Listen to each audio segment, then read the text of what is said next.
Hey guys, and welcome back to the show. I am your host, Megan Hardy, and I am the founder of Fitness Uncharted, which is a women's health and fitness coaching company that I created to help women lose body fat, build muscle, and improve their metabolisms so that you can feel healthy and confident in your 30s, 40s, 50s, and beyond. And today, guys, we're going to be talking about how to come out of a cut and how to sustain your results. As a little recap, what we talked about in the last two episodes is kind of this episode will be building upon the last two episodes. So if you didn't listen to those, go back and listen to them because this is like the third and final phase of this little mini series. So a little bit of a recap in episode 54, we talked about how to repair and prime your metabolism for faster and easier fat loss. And we talked about how, slowing down to go fast actually will help you in the long run. So definitely go listen to that episode. And then next, let's go back and listen to episode 55, which is where we learned why we can't stay in a calorie deficit forever and how to periodize our nutrition protocol so that we can avoid plateaus and then finally reach our goal weight and goal body composition. And when we say periodize, basically that just means we go in and out of fat loss phases. That way we can avoid those plateaus. So go back and listen to those if you haven't already, or if you need a refresher. But today we are going to be talking about how to sustain your results after the cut. And I'm going to go ahead and put a little forewarning out there. I'm going to roll through this today. I have like 20 minutes before I need to leave for church. So we're going to make this happen. Today is a busy afternoon and day. So I don't know when I'm going to get my recording done for this week. And I always have at least four recorded out in advance. But if I don't record each week, then I naturally won't have as many recorded out in advance. So me trying to be prepared to make sure I never miss a week and I always have some in my bank ready to go. I need to make sure I get a podcast recorded today. So anyway, we're going to roll through it. But that's good because I know you're probably limited on time too. You might be, heading to church yourself or, going in the carpool pickup for the kids or whatever. And you need a short episode too. So here we go. Let's get into it. So third phase of our program is our mastery phase. And this is what we're going to be talking about today, because basically what we do with our clients and what I've shared with you in the last episodes is we're going to prime their metabolism first. Then we're going to put them through a fat loss and muscle makeover phase. And then it's mastery phase. And basically this is where our clients gain more autonomy. So we want them to know, like, by the end of their time with us, they don't know how to handle, holidays, vacations, birthdays, like, peer pressure, all the things. They know how to do it on their own. We've been that external accountability for them, for, that hand holding for them throughout the process. But then we want them to have built that internal accountability. And this just becomes like the back of their hand. Like, this whole lifestyle is just like brushing their teeth. It's so second nature. Like, it almost feels more weird or odd for them to like not work out or for them to not eat healthy or eat a certain way, right? Like, that almost feels more odd or weird than, skipping workouts, right? So we want this to become supernatural and comfortable for them. But let's say you went through the phases. So let's say you went through your metabolism repair phase, whether you're working with us or trying to do it on your own. But let's say you primed your metabolism, then you put on more muscle mass. Especially with your metabolism being in that really good place, you're putting on more lean mass, and then you went through one or more fat loss phases. So depending on how much weight you need to lose, depends on how many fat loss phases you'll need to go through. But let's say you went through one or more fat loss phases, and now the problem is you're worried about maintaining, right? You're like, ugh, like, I know, like, a lot of people know how to lose weight. Like, you're not alone in even being concerned about, can I actually maintain my results after the quote unquote cut or the diet or the program or whatever, right? You're not alone. A lot of people, they can lose weight or get into even really great shape, but they struggle to maintain it. So a classic example is like competitors. They might get into really good shape for the stage, but then they struggle to maintain a certain level of fitness or physique afterwards, right? Um, or, just people who think of any fad diet or weight loss program where they lose weight abundantly and very quickly, but they struggle to maintain it. And I actually have a client example. She recently started with us in the last about 6 weeks or so. And she is actually a nutrition coach herself. And she was like, but I look and feel great when I'm in a cut. She's like, I know how to cut. Like, I know how to pull some body fat off or pull some weight off. Like, I know how to do that. But as soon as I come out of the cut, I go back to normal. She's like, it's either I feel like I have to choose. She's like, I feel like I either can look lean and cut and defined when I'm in a cut, or as soon as I start to actually have social life in a balance and, eat more food or have a little more food freedom, I just rebound right back to like where I was before the cut. So she's like, I need help with knowing how to find this balance and maintain it after the cut. So that's what we're working on together. So, how that's what we're going to talk about today is how to maintain your results after the cut, or AKA the calorie deficit or the diet.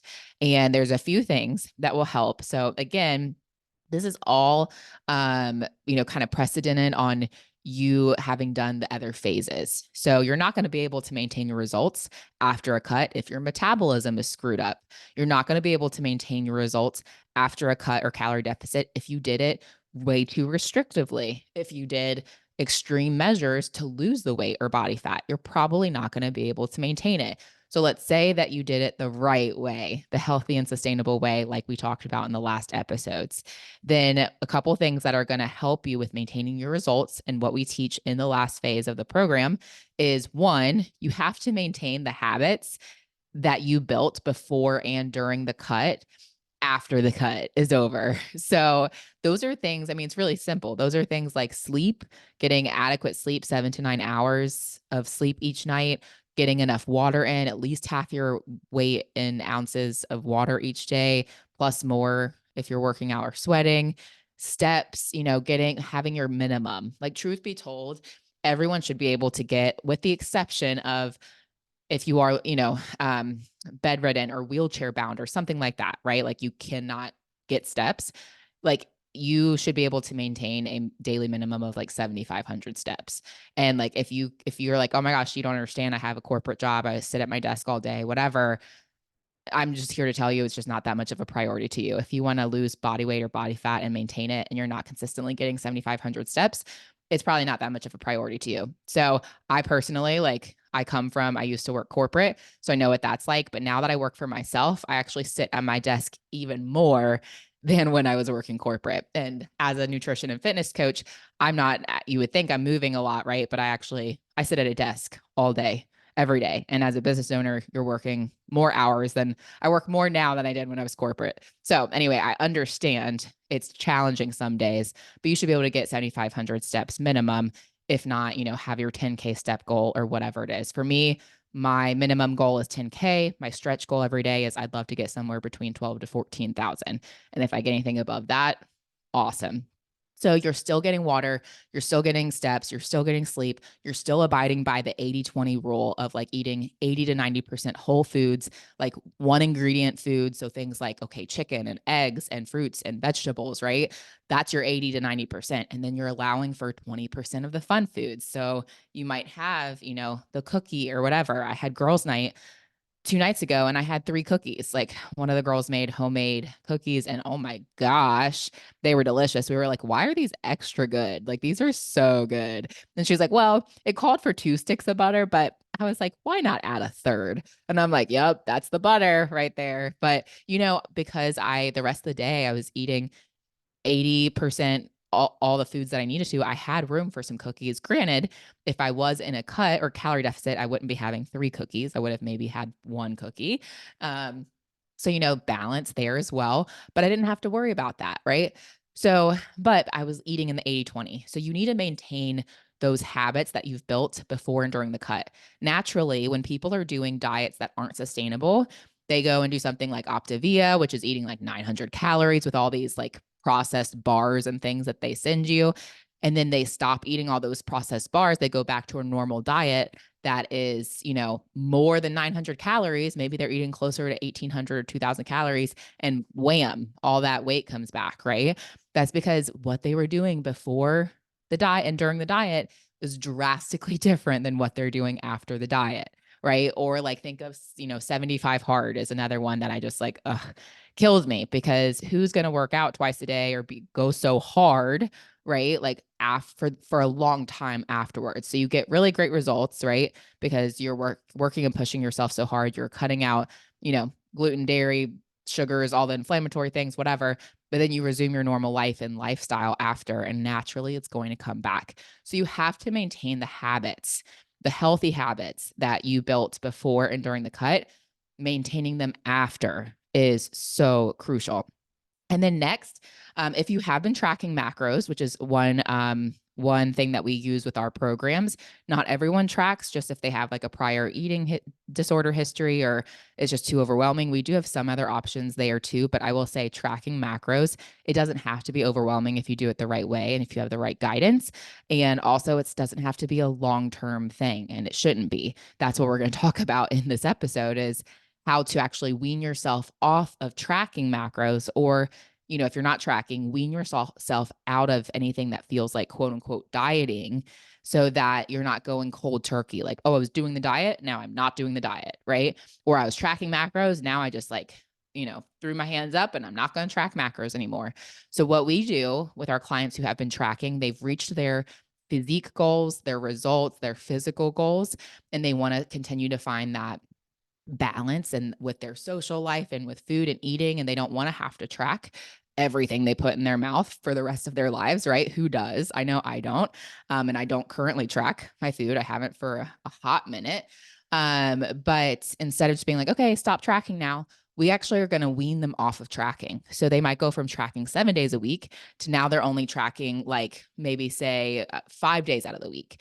And what we do is we start with days that they are very familiar with. So let's say like they eat, pretty much the same thing throughout the week. So maybe we say, okay, like on Mondays and Wednesdays, don't track your food, but they're eating basically the same thing as they normally do, or kind of basically the same thing as they are Tuesday to Wednesday to Thursday, right? So it's not like a drastic difference, but then they can visually just see, instead of actually tracking it in an app, they're just visually looking at it and going like, okay, that's about, a palm size or more serving of protein. We use like hand portion sizes to make sure you're still getting enough protein in. You're paying attention more to your hunger cues and fullness cues, and like paying attention visually and, to your body's biofeedback, than just like putting it in an app and tracking, right? So maybe we wean you down to 5 days of tracking out of the week, then wean you down to 3 days of tracking out of the week. So maybe you're just tracking on, Wednesdays and the weekend, right?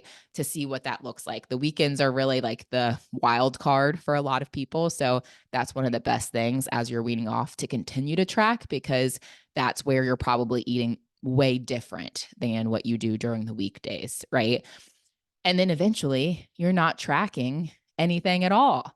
And so we wean you all the way down, instead of going cold turkey, like, okay, no more tracking. And then who knows if you're hitting your calorie and your macro goals, right? So this is like a way to wean you into intuitive eating, instead of, a lot of people, they want to use intuitive eating right out of the gate. And what we say is, you have to earn your right to intuitive eating. You have to retrain your body and your brain to learn how to eat intuitively the right way to support your goals. Because especially if you've come back from a dieting past and background, you've probably done damage to your metabolism, and your body's not giving you the right hunger signals or cues. So you have to earn that right to intuitively eat again, and do it the right way that will actually support your body composition and fitness goals. So tracking is an amazing tool to help you get the results, but I know 95% of people don't want to track their food every day the rest of their life. I do not either. This is how you transition into intuitive eating from that. And then along with that, if you are still tracking, but let's say you've lost weight, what you also want to do is you're going to want to recalculate your new maintenance calories. So if you're a smaller human, you naturally are going to burn less calories. So instead, a lot of people, they're like, okay, I've always like eaten 2000 calories. Like I just did a diet. Well, now I guess I can just go back to 2000 calories. Well, we should recalculate what your new maintenance calories are. And they're probably still close to 2000 or more. So let's say your maintenance calories before was actually 2,600 calories. and now you've dieted and you've lost weight, you've lost inches, you're a smaller human, right? Now maybe your maintenance calories for you to maintain your body weight, your new body weight, maybe it's 23 or 2400 calories, right? So you need to calculate what your new maintenance calories are. If you need help with this, be sure to download my macro guide.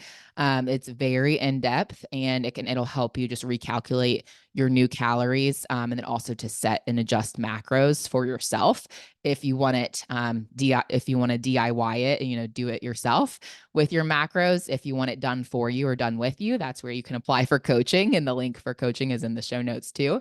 But this macro guide is very in depth. I was actually going to charge for this, but I am giving it to you guys as my podcast listeners for free. So go enjoy that, download that, and then you can figure out, okay, where do I need to be before my cut? And then where do I need to be for my maintenance after my cut too?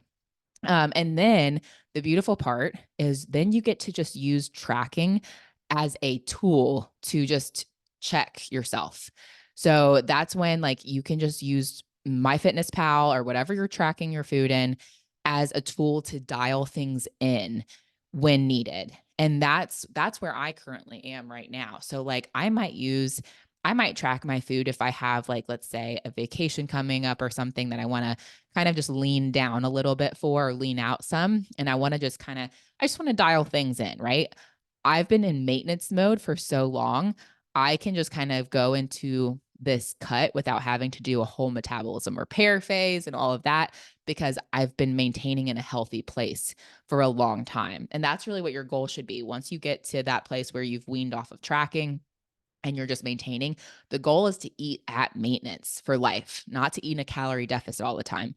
So if you've just been maintaining, but you're like, hey, okay, like, I'm feeling a little bit fluffy, or just like kind of want to, lean things out or feel a little more shredded before my trip, whatever, you can use macro tracking as a tool for a few weeks or however long you want and dial things in. And that's the beautiful thing, is it's like you can use it as a tool to help you, and it's not something you have to rely on every day for the rest of your life to know, like, oh my gosh, if I don't track my food, I have no idea what's in it or how to eat for my body and my goals. So that's what you should be learning during your whole journey of tracking. It teaches you what's in your food. It teaches you about like the quantity of food that you need to eat, how much protein, how much fat, how much carb. And then you're learning that and relearning and retraining your body on how much it needs. And then you can transition out of tracking into that intuitive eating and just use tracking here and there whenever needed to dial things in. And then the beautiful thing, guys, the beautiful thing to wrap this all up is that then you get to live and eat with complete food freedom. Freedom. Okay, I'm gonna stop singing because I'm definitely not the singer. I'm the dancer, not the singer. I'm not a triple threat over here, guys. But you're gonna get to live and eat with food freedom, and that is the best part. Like that is, I will tell you guys, like, what's the point of like getting into like fit, shape, looking great in a bikini, all that good stuff, right? If you just like, if you're miserable and feel like you have no food freedom, if you have a terrible relationship with food, like what's even the point? For me, I'm like, I want both. And you can have both. Like if you do it the right way, you can have both. And because what you did was you put in the work and you learned how to actually eat for your body. You didn't just go do some diet that's like randomly restricting carbs or randomly restricting fats or restricting all food and telling you just to eat their packaged, processed, quote unquote diet food, right?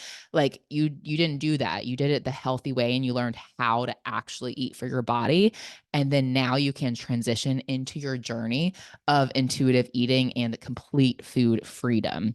So that is what you have to look forward to. I don't know where you're at exactly in your journey, but it might feel like that's a far ways off.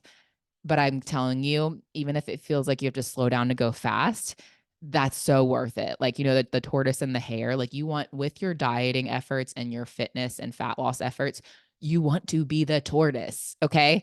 Like accept for things to take longer and you will be so happy that you did in the end. And you're going to actually build in the habits. You're going to learn about your body and food, and you're going to know how to maintain your results so that you never have to diet again. It is so amazing. It's the best. So, like I said, if you need the macro guide, go to the show notes, download that. If you need help with your journey, or you're, dialing things in and you just need like someone to kind of knock some, questions off of, or ask questions, feel free to DM me. My social media handles are in the show notes. And then if you need one-on-one coaching or need more support through this whole process, the link to book a call with me so we can talk more is also in the show notes. And that's where we'll basically just figure out like, hey, what are your goals? What do you need? What do you need help with? Can we help you? Are you a good fit for us? Are we a good fit for you? And then we can talk more about coaching. So anyway, guys, I hope that is helpful. I am looking at the clock right now and I have 5 minutes to get to church. So thankfully, church is 4 minutes away from me. So that's great. So I better get rocking and rolling. But I hope this is helpful. I hope you enjoyed this series. If you have any questions or comments, please DM me at my social media handles. And until next time, guys, make it an amazing day, and I'll talk to you guys soon. Bye.